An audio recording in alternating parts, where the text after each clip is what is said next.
मैं आपसे पूछना चाहता हूं, अयोध्या में जब एक निषाद बेटी के साथ क्या कुछ घटना घटित की थी समाजवादी पार्टी के गुंडों ने, और तब भी समाजवादी पार्टी के नेता और उनके राष्ट्रीय अध्यक्ष उसकी दलील दे रहे थे।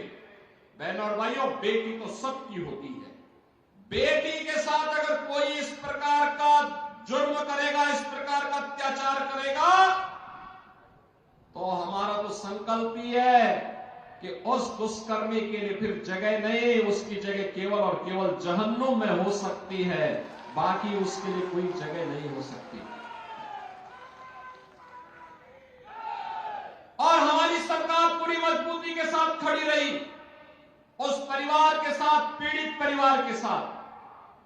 आज मैं आपसे फिर कहने के लिए आया हूं, इस समाजवादी पार्टी के लोग वही हैं जो अयोध्या में राम भक्तों पर गोलियां चलाने वाले लोग हैं।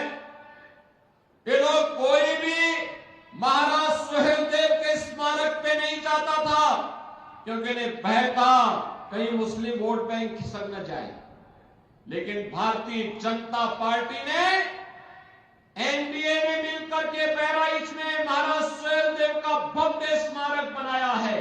महाराज सुहेलदेव 1000 वर्ष पहले भारत के महान योद्धाओं में थे, और वही कार्य हमारी सरकार ने आज श्रृंगवेरपुर में किया है। भगवान राम और निषाद राज की मैत्री की बड़ी प्रतिमा, 56 फुट ऊंची प्रतिमा को स्थापित करने का काम किया है। बहनों और भाइयों, हमारा तो एक ही कहना है आपसे, जो राम का नहीं वो हमारे किसी काम का नहीं।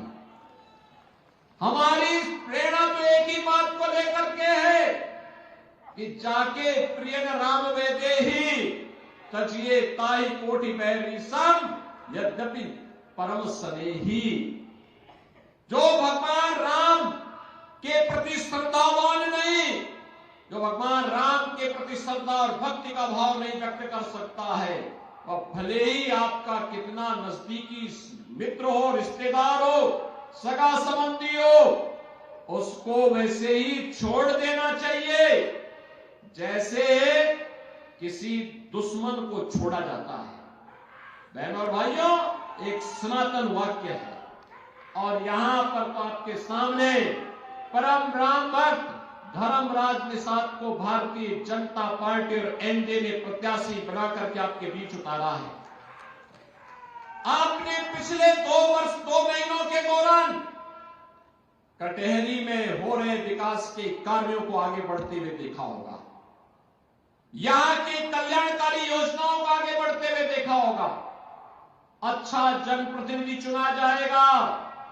याद रखना, वृद्धजनों को वृद्धावस्था पेंशन, निराश्रित महिलाओं को निराश्रित महिला पेंशन, दिव्यांग जनों को दिव्यांगजन पेंशन, हर गरीब के घर में रसोई कार्ड, रसोई गैस का सिलेंडर, हर गरीब के घर में उसका स्वयं का राशन कार्ड, हर गरीब के घर में 5 लाख रुपए का आयुष्मान कार्ड। जिस गरीब का अपना मकान नहीं, उसको मकान बनाने की सुविधा भी होगी, और जिस गरीब के पास रोजगार नहीं, उसके लिए रोजगार की सुविधा भी होगी। यह भारतीय जनता पार्टी की सरकार आज आपको देने के लिए पूरी प्रतिबद्धता के साथ काम कर रही है।